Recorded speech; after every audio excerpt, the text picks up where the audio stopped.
Tapi topik ini memang selaras dengan misi awal pendirian dari organisasi ini, yang memang sejatinya sebuah organisasi kebudayaan, demikian yang sering ditegaskan oleh Mas Anas selaku Ketua Umum. Pada siang ini kita mendatangkan narasumber yang lebih dari layak untuk berbicara tentang ini, yaitu Pak Hardi. Tapi sebelum acara diskusi ini kita mulai, saya persilakan untuk Mas Anas terlebih dulu untuk memberikan sambutan pada acara ini. Silakan Pak.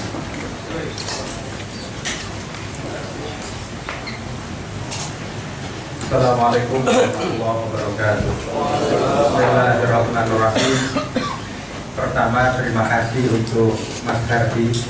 Terima kasih untuk sahabat-sahabat sekalian yang berkenan hadir pada dialog pergerakan rutin tiap hari Jumat.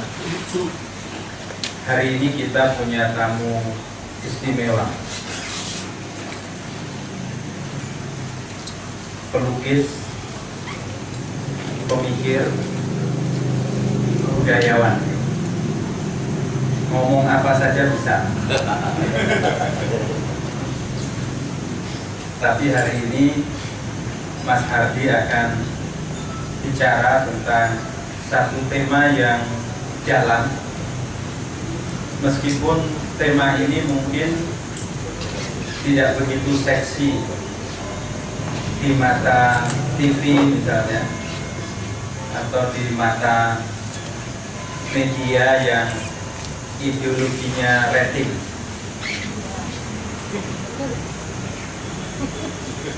Meskipun tidak seksi, tetapi buat kita tema ini penting untuk dibahas, dikaji secara mendalam, karena tema ini sesungguhnya berkaitan dengan ruh kehidupan kebangsaan kita. Demokrasi liberal nirbudaya itu fenomena kita hari ini. Politik kita mungkin sekarang politik yang salah satu politik yang paling liberal di dunia.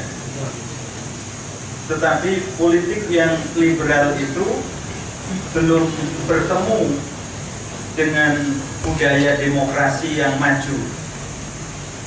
Kadang-kadang malah lebih sering bertemu dengan budaya lama, budaya yang kalau tidak feodal ya setengah feodal, budaya yang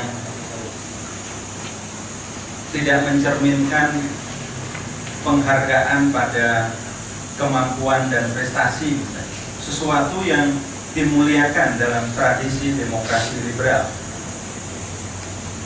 Nah, di sisi lain kita melihat bahwa ada kekuatan gerakan budaya yang tumbuh di mana-mana, tetapi kadang-kadang agak alergi dengan politik. Para budayawan seperti Mas Hardi ini alergi dengan politik. Alergi itu kata lain dari takut lah kira-kira.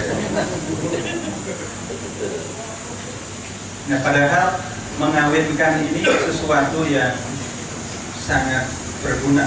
Politik tanpa roh kebudayaan ya seperti mayat hidup. Tentu bagiannya Mas Hardi untuk mengulas ini lebih lanjut. Saya hanya ingin mengucapkan selamat datang Sugeng Rawuh di rumah pergerakan. Ini dialog pergerakan rutin. Intinya Mas Hardi, sesungguhnya tiap hari Jumat itu ada kegiatan makan bersama, Hamaka, hari makan kambing. Tapi biar lebih keren dilanjutkan dengan diskusi. Nah, diskusinya itu insya Allah ada manfaatnya untuk kontribusi kita sekecil apapun sebagai wujud cinta kita untuk Indonesia yang kita cita-citakan. Terima kasih. Assalamualaikum warahmatullahi wabarakatuh. Terima kasih Mas Anas untuk kata pengantarnya. Saya tambahin, kita semua tahu bahwa demokrasi liberal kita ini sangat hiruk-pikuk, pencitraan, perselingkuhan politik, kasus korupsi, demikian hiruk-pikuk. Kita berhadapan dengan dunia yang demikian menghimpit kita di mana-mana berita politik. Kita keluar rumah saja sudah banyak stiker beredar, banyak stiker dipasang di mana politik, semuanya politik. Nah, dalam kondisi seperti ini kita butuh suara yang agak jernih, Kalau dulu ada mantan Presiden Amerika John F. Kennedy yang bilang bahwa jika politik itu kotor, puisi yang akan membersihkannya. Jika politik itu bengkok, maka sastra yang akan meluruskannya. Nah, terkait dengan itu narasumber kita kali ini, Pak Hardi, ini dilahirkan 62 tahun yang lalu di Blitar, jadi tetangganya Mas Anas juga sebetulnya, tetangganya Mas Anas. Tapi sejak kita hanya mengenal ada satu televisi TVRI waktu itu, nama Pak Hardi ini sudah beredar, jadi tokoh lama dari mulai tahun 70-an sudah beredar, dan memang beliau ini seniman lintas budaya, lintas seni dan lintas budaya. Beberapa waktu yang lalu, misalnya Pak Hardi pernah mendemo gedung DPR baru yang mengumpamakan gedung DPR ini seperti toilet, seperti WC umum. Pernah juga melontarkan satu gagasan bagaimana supaya semua partai itu punya lembaga kebudayaan waktu itu ya, dan sempat memancing polemik dengan satu budayawan yang lain karena yang masih trauma dengan polemik kebudayaan ala lama lekra. Tapi Pak Hardi punya pandangan bahwa politisi kita ini kok hanya bisa bicara kekuasaan, tidak bisa bicara hal yang lain, tidak punya landasan yang cukup untuk bicara tentang kebudayaan, tentang semua hal gitu. Semua bahasanya hanya bahasa kekuasaan. Nah, ini mungkin yang nanti akan berkaitan dengan apa yang disampaikan oleh Pak Hardi, karena ini terus terang tema ini agak high politik ya, bukan politik sehari-hari. Jadi barangkali nanti butuh kesabaran kita untuk mencerna, untuk mengendapkannya gitu, karena kita butuh kejernihan semacam itu.